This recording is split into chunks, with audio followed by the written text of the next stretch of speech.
You said before the game that Central Arkansas was a talented team that could present you with some challenges, and obviously did. How would you characterize this victory? Yeah, it's a good win. Yeah, I thought,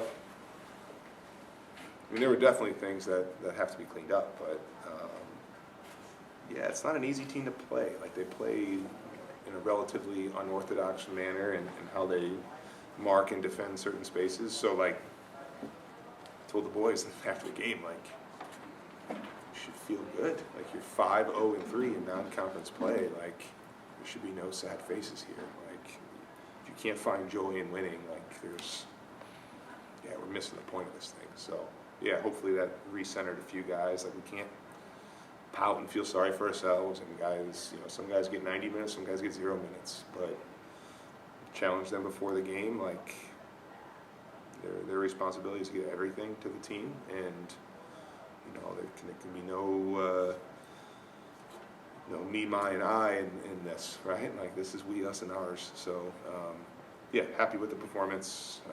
I wish we would have scored and found the second goal and made this a little easier on ourselves, but we'll take 1-0 and walk away. Well, down the stretch of the season and into the postseason, you're not going to have a lot of easy games. I'm sure you'd love to have that, but every time you have a tough game, a one-goal game, and you're able to kill it off, that's a learning experience, right? Yeah, look, like, our captain who's come back from an injury scores the winner. Our goalkeeper makes a wonderful save with 1 minute left. We get a shutout, and you're 5-0-3 in non-conference play against a team that has some really good athletes and presented some problems for us. So, yeah, like, we learn. We learn every day. We learn every time we play. So this was a this was a solid performance against a challenging opponent. You take the points, and this is probably one, knowing that you have NC State coming on Saturday. Like, they're the boys off tomorrow, mandatory off day for the NCAA. So tomorrow's off. They'll do some treatment with the trainer. We'll come back Thursday and one session, and then it's match day -1, and then we're flying to North Carolina. So this is probably a game we don't even look at, to be honest. Like, I don't even know.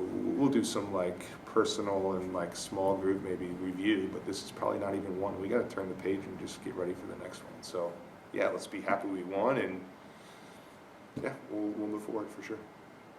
Your team had 3 shots at halftime and got 15 after the intermission. What did you say at halftime, or what kind of schematic changes or adjustments did you make? Yeah,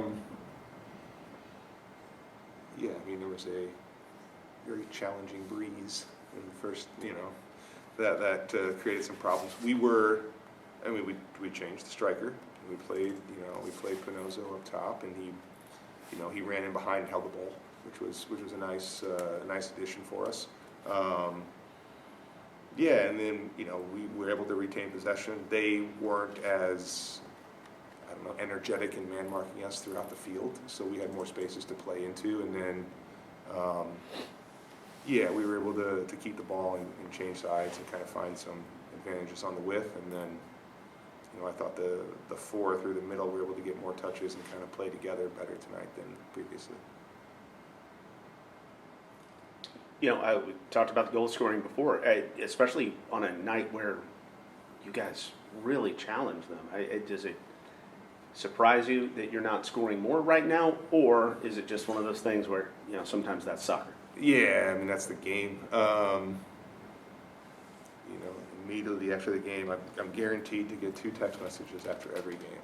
An old friend I got 3 tonight. An old friend who was a coach at a really high level. My mom and my dad, right? My father normally puts it pretty bluntly.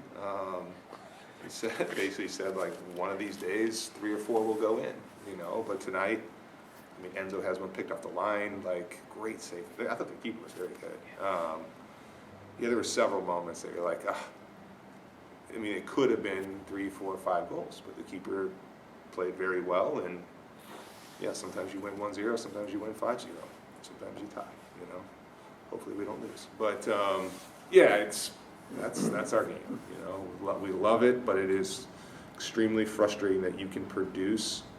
We've created more chances in the second half tonight than we've probably done all season, you know. So it can be frustrating, but that is the beauty of our game. How much did you and your staff address with the team the idea of this being sort of a trap game in the middle of a conference schedule that seems like everybody you play is in the top 20 now? Yeah.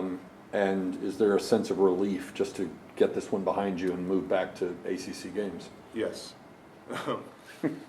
Yeah, like this notion, I've talked about it in here before, like these midweek games between important ACC games, like it is, we're dealing with 18 to 23 or 24-year-old young men, like the mentality to get up and play a really emotional game against Stanford on a Friday night, have very limited time to recover and prepare for the next game, play, you know, Central Arkansas, and then, you know, who is, you know, a difficult opponent, but like on paper it's, you know, it's not as sexy as playing, you know, playing Stanford. So, and then you look there, you know, you have to have one eye forward on NC State, which is a really tough opponent. So for them to perform the way they did, like the word trap game is used quite often, you know, that is, yeah, these are the ones you look around the league, like teams in the ACC drop these games all the time.